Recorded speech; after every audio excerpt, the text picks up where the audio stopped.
वो खुद को एक शेफ के भेष में छिपाकर बड़ी ही चुपचाप जेल की रसोई में दाखिल हुआ। किसी को जरा भी शक न हो इसलिए उसने बेहद सावधानी से कैदियों के खाने में लैक्सेटिव मिला दिया। सब कुछ इतना सामान्य लग रहा था कि रसोई में मौजूद किसी भी कर्मचारी को कुछ भी असामान्य महसूस नहीं हुआ। जब खाना तैयार होकर कैदियों तक पहुंचा और वे उसे खाने लगे, तब वह बिना किसी हड़बड़ी के धीरे धीरे जेल के उस हिस्से की ओर बढ़ गया जहां वॉल्ट मौजूद था। वहां पहुंचकर उसने सुरक्षा दरवाजे की बनावट को ध्यान से देखा, हर कैमरे का एंगल समझा और गार्ड्स के गश्त बदलने का समय भी याद कर लिया। जैसे ही उसे भरोसा हो गया कि उसने सब कुछ समझ लिया है, उसने अपनी योजना के अगले चरण को शुरू कर दिया। ज्यादा समय नहीं बीता था कि लैक्सेटिव अपना असर दिखाने लगे। एक एक करके कैदी अचानक उल्टियां करने लगे, कई दर्द से तड़पते हुए जमीन पर गिरने लगे। कुछ ही मिनटों में जेल के अंदर अफरातफरी मच गई। मेडिकल रूम बीमार कैदियों से भर गया और जेल का स्टाफ उन्हें संभालने में बुरी तरह उलझ गया। हालात इतने खराब हो गए कि कई कैदियों को तुरंत बाहर के अस्पताल भेजना पड़ा। पूरा जेल तंत्र इस अचानक पैदा हुए संकट से जूझने लगा और हर कोई उसी में व्यस्त हो गया। यही वो मौका था जिसका वो इंतजार कर रहा था। उसने तुरंत अपना भेष बदल लिया। इस बार उसने जेनिटर यानी सफाई कर्मी का रूप धारण किया। वह चुपचाप उस जगह तक पहुंच गया जो सीधे वॉल्ट के ऊपर थी।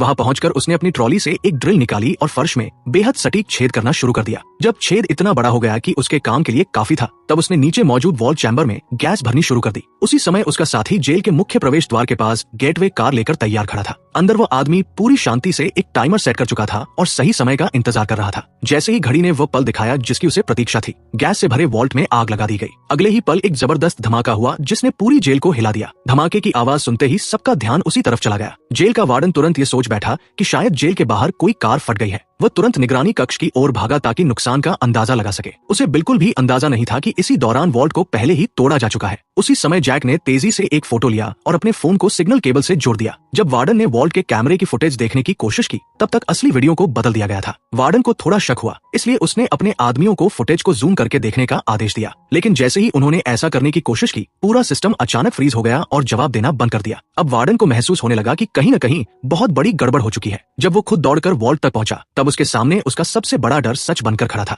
वॉल्ट पूरी तरह खाली था, सारा सोना गायब हो चुका था। गुस्से और घबराहट में उसने तुरंत आदेश दिया कि जेल के हर निकास को लॉकडाउन कर दिया जाए। लेकिन उसे ये नहीं पता था कि चोर पहले ही डॉक्टरों का भेष धारण कर चुके थे और स्ट्रेचरों को लेकर आराम से चेक पॉइंट से बाहर निकल रहे थे। सब कुछ लगभग सफल होने ही वाला था कि अचानक एक सोने की ईंट उनके स्ट्रेचर से फिसलकर जमीन पर गिर पड़ी। धातु की तेज आवाज पूरे गलियारे में गूंज गई और वार्डन का ध्यान तुरंत उस तरफ चला गया। उसने बिना देर किए आदेश दिया कि जेल से बाहर जा रही हर एम्बुलेंस की पूरी तरह तलाशी ली जाए। गार्ड्स ने सीटों के नीचे, मेडिकल किट्स के अंदर, यहाँ तक कि स्ट्रेचरों के नीचे भी हर जगह खोजबीन की, लेकिन उन्हें कहीं भी सोने का एक टुकड़ा भी नहीं मिला। इसी बीच वार्डन की नजर एक काली कार पर पड़ी जो तेजी से वहां से दूर जा रही थी। उसे पूरा विश्वास हो गया कि चोरी किया गया सोना उसी कार में है। उसने तुरंत अपने लोगों को उस कार का पीछा करने का आदेश दिया, लेकिन असलियत में यही वह जाल था जिसे चोरों ने पहले से तैयार किया हुआ था। जैसे ही वार्डन और उसके आदमी उस कार के पीछे रेगिस्तान की ओर दौड़ पड़े, असली मास्टरमाइंड चुपचाप चोरी किया हुआ सोना वापस जेल की रसोई में ले आया। वहाँ उसने एक बड़ा सांचा तैयार किया जो एक विशाल मूर्ति के आकार का था। उसने सारे सोने को एक क्रूसिबल में डालकर तेज आग में पिघलाना शुरू कर दिया।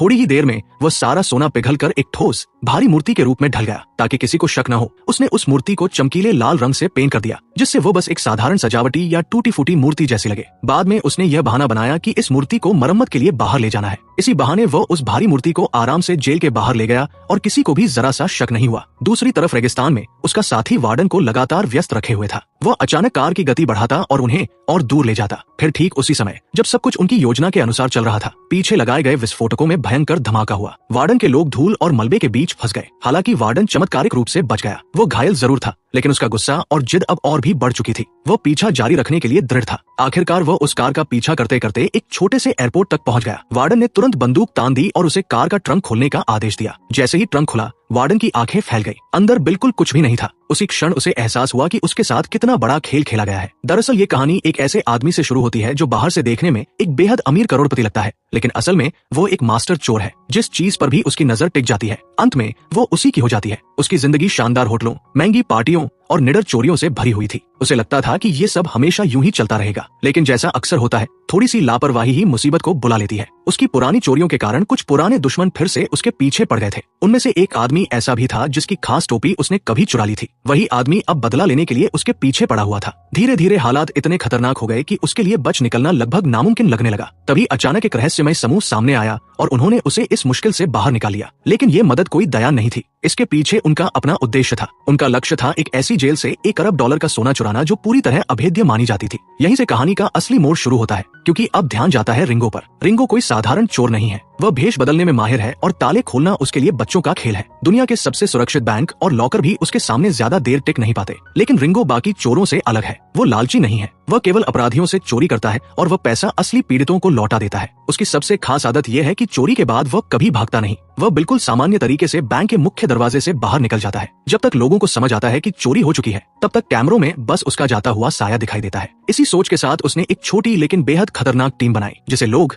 मिसफिट्स के नाम से जानते हैं। इस टीम में विक नाम का एक एक्सप्लोसिव एक्सपर्ट भी है, जिसने अकेले ही एक पूरे अवैध हथियार कारखाने को उड़ा दिया था। टीम में एक पायलट भी है जो देखने में बेहद शांत और खूबसूरत लगती है, लेकिन जरूरत पड़ने पर वह अकेले ही पूरे गैंगस्टर गिरोह का सामना कर सकती है। इतनी ताकतवर टीम होने के बावजूद रिंगो जानता था कि उनका अगला मिशन अब तक का सबसे खतरनाक होगा। उनका निशाना था अरबती शुल्त्ज, जो ऊपर से एक सम्मानित निवेशक लगता है, लेकिन गुप्त रूप से आतंकवादियों के साथ मिलकर पैसा कमाता है। उसकी कई निजी जेलें हैं और उनमें से एक के अंदर $1 अरब से ज्यादा का सोना छिपा कर रखा गया है। उस मिशन को पूरा करने के लिए उन्हें एक ऐसे आदमी की जरूरत थी जो जेल से भागने में माहिर हो। इसलिए उनकी नजर रिचर्ड पर गई, जो उस समय लॉस एंजलिस की जेल में बंद था। रिचर्ड कोई साधारण कैदी नहीं था, चोरी की दुनिया में उसका नाम काफी मशहूर था। जेल में बंद होने के बावजूद उसका दिमाग पहले की तरह तेज और योजनाओं से भरा हुआ था। मिसफिट्स टीम को पता था कि अगर कोई ऐसा इंसान है जो पहले जेल से निकलने और फिर उसी जेल को लूटने की योजना बना सकता है, तो वो रिचर्ड ही है। उसी समय लॉस एंजलिस की जेल में भी घटनाएं तेजी से बदलने लगी। फेडरल एजेंट्स को आदेश मिला कि रिचर्ड को एक निजी जेल में ट्रांसफर किया जाए। यह निजी जेल किसी और की नहीं बल्कि अरबती शुल्त्ज की थी।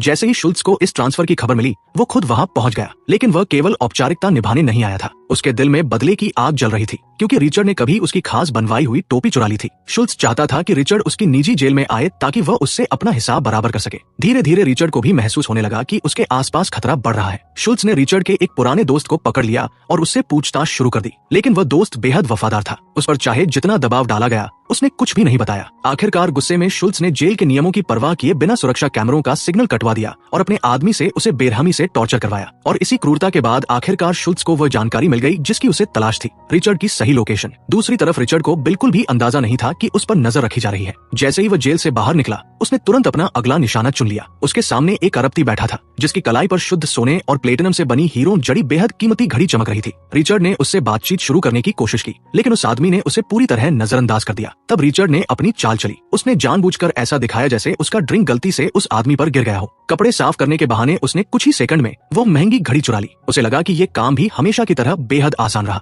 लेकिन अचानक हालात बदल गए। गार्ड्स ने उसे पकड़ लिया और तभी पता चला कि वह आदमी कोई साधारण व्यक्ति नहीं बल्कि मशहूर प्रिंस अल-हादी था। अपनी गलती की भारी कीमत रिचर्ड को चुकानी पड़ी। गार्ड्स ने उसे बेरहमी से पीटा, लेकिन रिचर्ड ने पहले ही सब कुछ सोच रखा था। पिटने से पहले उसने चुपके से एक कमरे का कार्ड कहीं छिपा दिया था। सही मौके पर वो प्रिंस के कमरे में घुस गया और लगभग $1 मिलियन की घड़ियां चुरा ली। जैसे ही वो वहां से निकलने वाला था, उसी समय प्रिंस कमरे में वापस आ गया। गार्ड्स ने पूरे कमरे की तलाशी ली, लेकिन उन्हें ये बिल्कुल पता नहीं चला कि रिचर्ड दीवार के ठीक पीछे छिपा हुआ है। मौका मिलते ही वो चुपचाप बाहर निकला, लिफ्ट में घुसा और उसे लगा कि अब वो सुरक्षित है। लेकिन किस्मत ने उसके लिए एक और मोड़ तैयार कर रखा था। जैसे ही वह कार में बैठा, वही प्रिंस अचानक उसके सामने आ गया। हालांकि ये असली प्रिंस नहीं था, वो मिसफिट्स टीम का एक सदस्य था जिसने भेष बदला हुआ था और जो टीम का सबसे बेहतरीन ड्राइवर था। उसी पल रिचर्ड को समझ आ गया कि उसके साथ पूरा खेल खेला गया है। मिसफिट्स टीम उसे सीधे अपने ठिकाने पर ले गई, जहां रिंगो पहले से उसका इंतजार कर रहा था। पूरी टीम को अपने सामने देखकर रिचर्ड समझ गया कि वह चोरों के एक ऐसे अड्डे में आ चुका है जहां हर कोई अपने अपने हुनर में माहिर है। रिंगो ने उसे साफ साफ बताया कि उनका असली लक्ष्य शुल्त्ज की निजी जेल के अंदर छिपा हुआ $1 बिलियन का सोना है और इस मिशन को पूरा करने के लिए उन्हें रिचर्ड की मदद चाहिए। शुरुआत में रिचर्ड ने इस प्रस्ताव को ठुकरा दिया, लेकिन शुल्त्ज के हाथों में पड़ने का डर उससे कहीं ज्यादा बड़ा था। काफी सोच विचार के बाद आखिरकार उसने टीम में शामिल होने के लिए हाँ कर दी और कहानी एक और खतरनाक मोड़ की ओर बढ़ने लगी।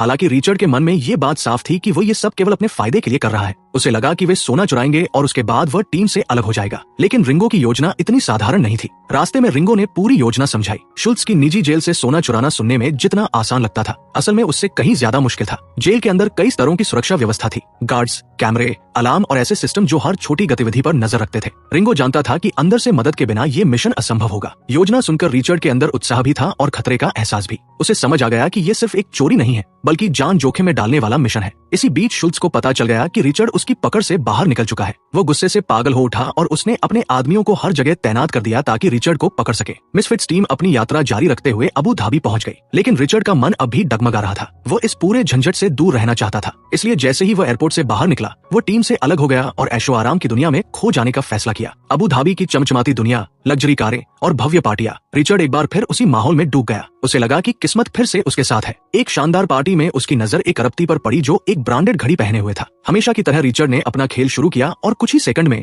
वो घड़ी उसके हाथ में आ गई। लेकिन इस बार कहानी अलग थी। जैसे ही वो वहां से निकलने वाला था, एक रहस्यमयी महिला उसके सामने आ गई। उसने न सिर्फ वो घड़ी उसके असली मालिक को वापस कर दी, बल्कि रिचर्ड को बच्चों के खिलौनों का एक पैकेट भी थमा दिया। सब कुछ इतनी तेजी से हुआ कि रिचर्ड हैरान रह गया। जब उसने ध्यान से उस महिला को देखा तो उसे ऐसा लगा जैसे उसके पैरों के नीचे की जमीन खिसक गई हो। वह महिला कोई और नहीं बल्कि उसकी अपनी बेटी होप थी। तलाक के बाद रिचर्ड ने कई सालों से उसे नहीं देखा था। अचानक अपनी बेटी को सामने देखकर उसकी आंखें भावनाओं से भर गई। होप की मौजूदगी ने रिचर्ड को अंदर से बदल दिया। उसे एहसास हुआ कि उसने हमेशा सिर्फ अपने बारे में सोचा और अपनी बेटी को अकेला छोड़ दिया। होप ने उसे बताया कि वो उसके बारे में सब कुछ जानती है, यहाँ तक कि मिसफिट्स टीम की योजना के बारे में भी। उसी पल रिचर्ड ने फिर से रिंगो से संपर्क किया। इस बार वह लालच के कारण नहीं बल्कि अपनी बेटी के लिए ऐसा कर रहा था। उसने फैसला किया कि वह फिर से इस सोना चुराने वाले मिशन में शामिल होगा, लेकिन उसने एक शर्त रखी। मिशन पूरा होने के बाद पूरा हिस्सा उसी का होगा। रिंगो ने साफ शब्दों में कहा कि मिसफिट्स टीम चोरी किए गए पैसे अपने पास नहीं रखती, पूरा सोना दान में दे दिया जाएगा। ये सुनकर रिचर्ड फिर से पीछे हटने वाला था, क्योंकि उसके लिए चोरी हमेशा मुनाफे का सौदा रही थी। लेकिन पहली बार उसकी बेटी होप ने उससे कुछ मांगा। उसने कहा कि ये मिशन सही मकसद के लिए है और यही उसका मौका है अपनी पुरानी गलतियों को सुधारने का। रिचर्ड के लिए यह फैसला आसान नहीं था, लेकिन अपनी बेटी की आंखों में उम्मीद देखकर उसका दिल पिघल गया। अपनी जिंदगी में पहली बार रिचर्ड किसी काम के लिए बिना निजी फायदा सोचे तैयार हो गया और यहीं से असली गोल्ड हाइस्ट मिशन शुरू हुआ। मिशन शुरू करने से पहले सबसे जरूरी था ये पता लगाना कि सोना ठीक कहाँ रखा गया है। शुल्ट्ज की निजी जेल बाहर से देखने में साधारण लगती थी, लेकिन अंदर से वो बेहद खतरनाक थी। गार्ड्स, कैमरे और सख्त दिनचर्या हर जगह फैली हुई थी। एक छोटी सी गलती पूरी टीम को फंसा सकती थी। जब टीम के बाकी सदस्य योजना पर काम कर रहे थे, तब रिचर्ड और होप को साथ समय बिताने का मौका मिला। पहली बार होप ने खुलकर अपने दिल की बात कही। उसने बताया कि जब उसके पिता अचानक उसकी जिंदगी से गायब हो गए थे तो उसे कितना दर्द हुआ था। रिचर्ड ने कभी महसूस ही नहीं किया था कि उसके फैसलों ने इतनी गहरी चोट पहुंचाई थी। उसने होप से वादा किया कि चाहे कुछ भी हो जाए, वो अब बिना बताए कभी गायब नहीं होगा। यह वादा आसान नहीं था, लेकिन होप के लिए इसका मतलब बहुत बड़ा था। जल्द ही टीम को जानकारी मिली कि 3 दिनों के भीतर आतंकवादी उस सोने को जेल से बाहर ले जाने वाले हैं। इसका मतलब था कि मिसफिट्स टीम के पास बहुत कम समय बचा था। अगर उन्होंने तुरंत कदम नहीं उठाया तो पूरी योजना असफल हो जाएगी। टीम ने फैसला किया कि उन्हें जेल के अंदर ऐसा हंगामा खड़ा करना होगा कि सुरक्षा व्यवस्था पूरी तरह बिखर जाए और किसी को ये समझने का मौका ही न मिले कि असली लक्ष्य क्या है। रिंगो ने पहला कदम उठाया। उसने खुद को सैनिटेशन इंस्पेक्टर के रूप में भेष बदल लिया और जेल के डायरेक्टर से रसोई की खराब हालत और पुराने ओवन की शिकायत करने लगा। उसने चेतावनी दी कि ओवन कभी भी फट सकता है और इससे जेल की प्रतिष्ठा को नुकसान हो सकता है। प्रमोशन के सपने देख रहा डायरेक्टर तुरंत घबरा गया और बिना ज्यादा सोचे नया ओवन मंगाने का आदेश दे दिया। असल में यही पूरी योजना का हिस्सा था। विक ने नेटवर्क हैक कर लिया और ओवन की डिलीवरी को अगले दिन दोपहर के लिए शेड्यूल कर दिया। डायरेक्टर को लगा कि सब कुछ उसके नियंत्रण में है, जबकि असली खेल अभी शुरू होने वाला था। डिलीवरी वाले दिन लॉजिस्टिक्स ड्राइवर आराम से शराब पी रहा था। तभी वायलेट वहां पहुंची। मौका देखते ही उसने ड्राइवर को एक लॉकर के अंदर बंद कर दिया और टीम का एक सदस्य उसकी जगह लेकर ट्रक को जेल की तरफ ले गया।